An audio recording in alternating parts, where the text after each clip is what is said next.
Ana shu mansarda tog'imizni ham ichidan hozir obzor qilib beraman.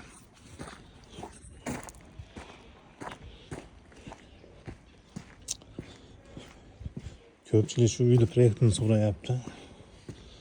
Lestnitsadan chiqqanda mana bu yerda bitta detskiy, bu yerda bitta kattagina zal, buni spalniyasi ham bo'ladi yoki oshxona.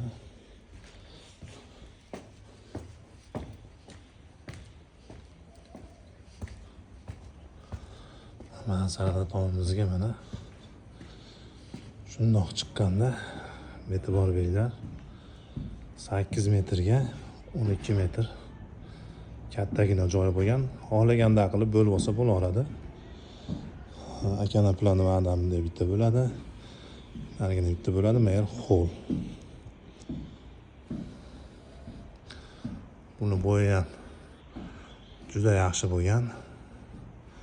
290 bo'lgan bo'yi. O'rtasi balandroq. Keng yorug'. Ko'rkam bo'lgan, xudo xolisi. Bizni kuzatishda davom eting. Foydali videolarni qo'yib boraman.